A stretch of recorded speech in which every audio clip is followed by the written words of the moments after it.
Podium లేకపోతే కొంచెం మాట్లాడడం కష్టం నాకు. అంటే ఎలా ఉందంటే నగ్నంగా ఉన్నట్టుంది పోడియం లేకపోతే. కొంచెం అందరూ మీరు దయచేసి వస్తే let me have an interaction. అంటే నా జీవితంలో మొట్టమొదటిసారిగా అంటే ఎప్పుడు చేశాను ఇంత నాకు పొలిటికల్ ఇంటరాక్షన్ చేశాను, కానీ మీడియా మిత్రులతోటి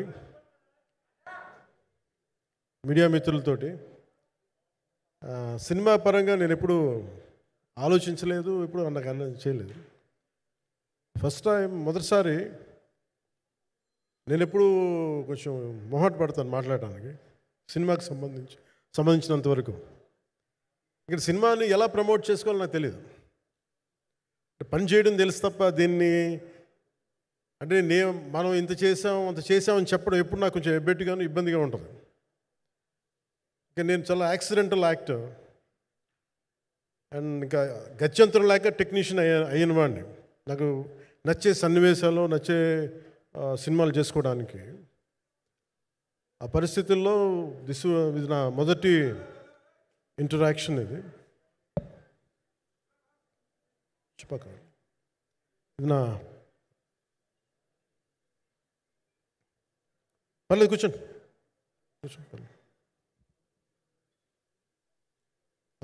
రథం గారు వస్తారు. అంటే ఇదంతా చేయడానికి మీడియా మాట్లాడడానికి ఇదేదో నాకు పొగరు అహంకారం ఏం కాదు. సినిమా గురించి నాకు చెప్పుకోవడం ఎబ్బెట్టుకోవడం, ఏం మాట్లాడాలో తెలియక చెప్తే ఎక్కువైపోద్దా చెప్తే తక్కువ అయిపోద్దా అని. కానీ ఈ పర్టికులర్ ప్రెస్ మీట్ ఎందుకు పెట్టానంటే రత్నం గారి కోసం పెట్టాను. అంటే సినిమా బతకాలి అంటే ఈవినింగ్ ఆడియో ఫంక్షన్ పెట్టుకొని మళ్ళీ ప్రెస్ మీట్ దేనికంటే మళ్ళీ నాకు మీతో ఇంటరాక్ట్ అయ్యే అవసరం ఫంక్షన్ తర్వాత ఉండకపోవచ్చేమో అని చెప్పేసి అదొకటి మేజర్ ఒక ఇది కన్సర్న్ అదొకటి. అంటే రత్నం గారు అంటే ఈవినింగ్ చెప్దాం అనుకున్నా, బట్ స్టిల్ ఇప్పుడే చెప్పేస్తున్నాను ఈ మాట. త్రివిక్రమ్ గారు రాసిన ఒక డైలాగు అజ్ఞాతవాసిలో, ఒక చిన్నపాటి సౌకర్యం కోసం, ఇక్కడ మీరు కూర్చున్న ఒక చిన్నపాటి కుర్చీ కోసం ఒక యుద్ధమే చేయాల్సి వస్తుంది.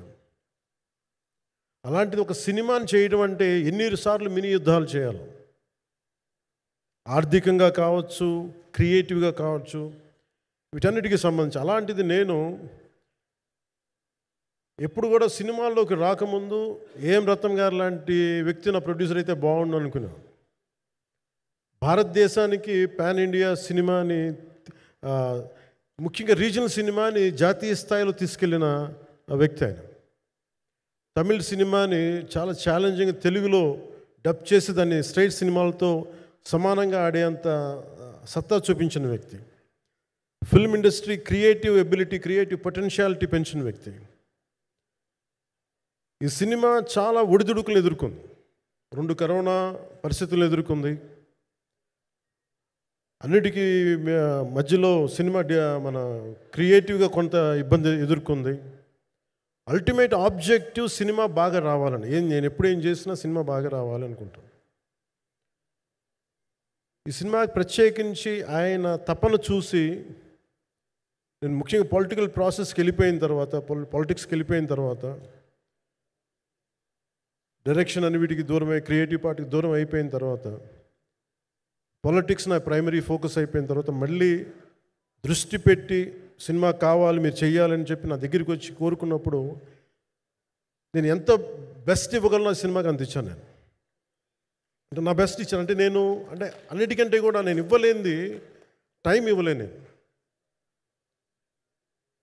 నేను. కానీ అలాంటి పరిస్థితుల్లో ఒక క్లైమాక్స్కి దాదాపు 57 రోజులు షూట్ చేయాల్సి వచ్చింది. మండు టెండ బాగా, ఇట్స్ కైండ్ ఆఫ్ ఒక మిడ్ మే అంటే చాలా పిచ్చి ఎండ అన్నమాట. అలాంటి ఎండల్లో చాలా కాలం తర్వాత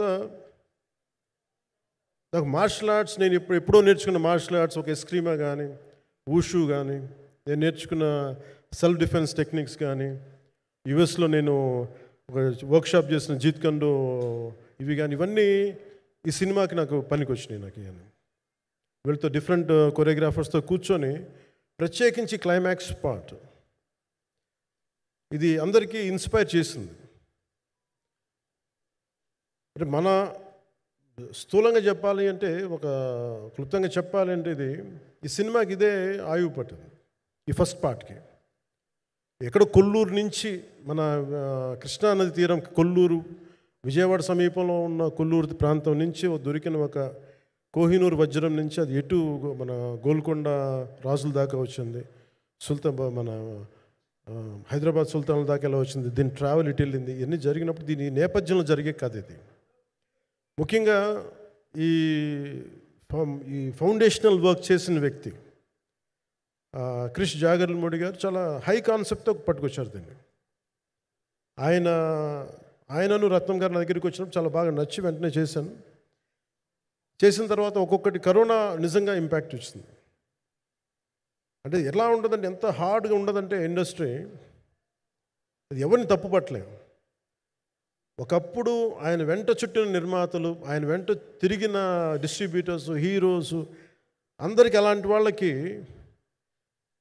ఒక నిర్మాతగా ఆయన తపన పడుతుంటే నాకు అంటే ఆయన కోసం ఖుషి తీస్తున్నప్పుడు కానీ ఆయనతోటి ఎంత సౌకర్యం ఇచ్చారంటే, అసలు మాకు 1 month ముందు ప్రీ ప్రొడక్షన్ అయిపోయి నాకు అంత సౌకర్యాన్ని ఇచ్చారు.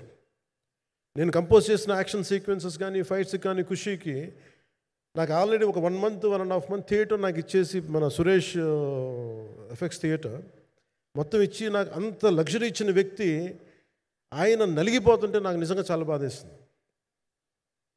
ఒకసారి it is not about money, it's not about success, it's about standing by whom you trust, who stood for the people and who stood for the industry. నాకు ఎందుకు ఇది మీతో పంచుకోవాలనిపించింది. సినిమా ఎంత విజయం ఇది నాకు నిజంగా తెలియదు, ఎందుకంటే నేను ఇట్లా అనుకోవచ్చు ఇంకోలా కానీ ఒక్కటి మటుకు చాలా సిన్సియర్గా చెప్పగలను. Krish came out with very good concept, చాలా హై కాన్సెప్ట్ పట్టుకొచ్చారు. కొంత వ్యక్తిగత కారణాలు, కొన్ని ప్రొఫెషనల్ కారణాలు ఆయన ప్రాజెక్టుకి బయటికి వెళ్ళినా కానీ దీన్ని ఫౌండేషనల్ వర్క్ చేసిన క్రిష్ గారికి మనస్ఫూర్తిగా నా హృదయపూర్వక ధన్యవాదాలు తెలియజేస్తాను మా అందరి తరఫున. అలాగే తర్వాత స్టెప్ ఇన్ అయ్యింది మన జ్యోతికృష్ణ గారు. నేను ఖుషి సినిమా చేస్తున్నప్పుడు అప్పుడే లండన్ ఈ ఫిల్మ్ మేకింగ్ కోర్స్ చేసి మన డైరెక్షన్లో ఇన్స్టిట్యూట్ అంతేనా డైరెక్షన్ ఫిల్మ్ మేకింగ్ కోర్స్ చేసి అప్పుడే గ్రాడ్యుయేట్ అయ్యి వచ్చి అప్పటి నుంచి ఉన్నప్పుడు బట్ యాక్చువల్ తనతో మాట్లాడుతుంటే మోస్ట్ సెన్సిబుల్ డైరెక్టర్ అనిపించారు. ఈ ఒక టైంలో ఏమనిపించిందంటే, బయట ఉన్న మాటలు కానీ అసలు సినిమా వస్తుందా లేదా బయటికి అని ఉండేది. కానీ మాకు ఎప్పటికప్పుడు నీరసం పడిపోయినప్పుడల్లా నాకు నీరసం వచ్చేసేది. సినిమా అవుద్దా అవ్వదా అనుకున్నప్పుడల్లా దీనికి ప్రాణవాయువునిచ్చిన వ్యక్తి కీరవాణి గారు. ప్రతిసారి నేను వర్క్ చేసి, నేను ఎందుకంటే సినిమా చివరి దాకా నేను నమ్మను ఎప్పుడు.